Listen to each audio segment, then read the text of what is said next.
মিয়ানমারের জান্তাকে মদদ দেয়ায় চীন রাশিয়ার পর এবার প্রকাশ্যে এলো ইরানের নাম। সম্প্রতি সংবাদ সংস্থা রয়টার্স এ নিয়ে প্রকাশ করেছে বিশেষ এক অনুসন্ধানী প্রতিবেদন, যেখানে বলা হয় দীর্ঘ পথ পাড়ি দিয়ে অবস্থান সম্পর্কে বিভ্রান্ত করে এ পর্যন্ত অন্তত 9 বার মিয়ানমারে গেছে ইরানের জাহাজ। সরবরাহ করেছে 1 লাখ টনেরও বেশি জ্বালানি, পাঠিয়েছে যুদ্ধাস্ত্রের অন্যতম উপাদান কয়েক লাখ টন ইউরিয়াও।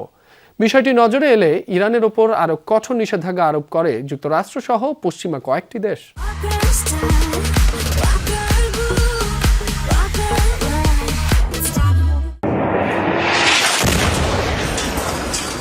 মিয়ানমারে গেল 5 বছর ধরে চলমান গৃহযুদ্ধে জান্তা সরকারকে সহায়তা দেওয়ায় বেশ কয়েকবারই সামনে এসেছে চীন রাশিয়ার নাম। এবার সে তালিকায় যুক্ত হয়ে আলোচনায় ইরান।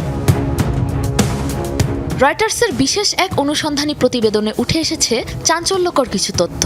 গেল বছর সেপ্টেম্বরে ইরাকের বাসরা অয়েল টার্মিনালে দেখা যায় রিফ নামের একটি তেলবাহী জাহাজকে।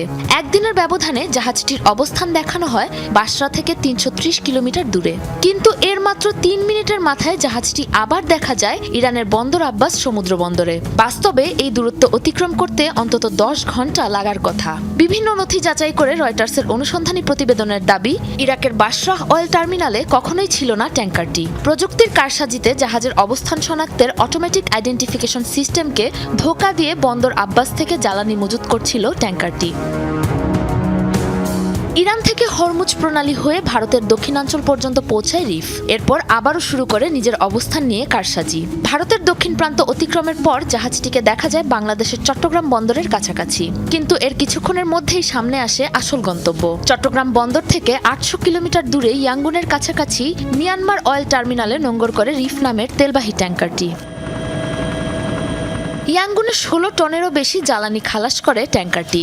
শুধুমাত্র জ্বালানিই নয়, বোমা ও গোলাবারুদ তৈরির কাঁচামাল হিসেবে সরবরাহ করে ইউরিয়াও। বলা হয় ইরান থেকে পাওয়া জ্বালানি ও রসদ ব্যবহার করে এ পর্যন্ত 1000-এরও বেশি বেসামরিক এলাকায় হামলা চালিয়েছে জান্তা সরকার। রয়টার্সের হাতে আসা স্যাটেলাইট নথি বিশ্লেষণ করে পাওয়া তথ্য অনুযায়ী গেল বছর অক্টোবর থেকে মোট 9টি চালানে 1,75,000 টন বিমানের জ্বালানি জান্তাকে সরবরাহ করেছে ইরান। রিফের পাশাপাশি এই পাচার কাজে ব্যবহৃত হয়েছে নোবেল নামের আরও একটি ট্যাঙ্কার। জাহাজগুলোর গতিবিধির স্যাটেলাইট ছবি ও তথ্য বিশ্লেষণ করে মার্কিন নথি যাচাইকারী সংস্থা সিনম্যাক্স, যা হুবহু মিলে যায় জাহাজ দুটির শিপিং নথির সাথে। অনুসন্ধানে জানা যায় গেল 1 বছরে ইরান বাদে অন্য কোনো দেশ থেকে জ্বালানি সরবরাহ করা হয়নি মিয়ানমারে।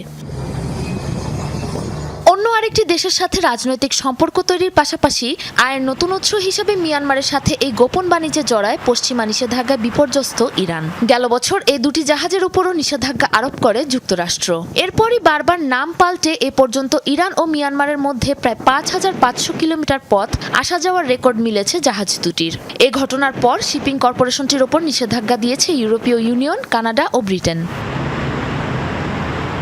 যদিও এ বিষয়ে মুখ খুলতে রাজি হয়নি জাতিসংঘের ইরান প্রতিনিধি। যোগাযোগ করা যায়নি তেলবাহী ট্যাঙ্কার দুটির মালিকদের সাথেও। সাবরিনা নুসরাত, যমুনা নিউজ।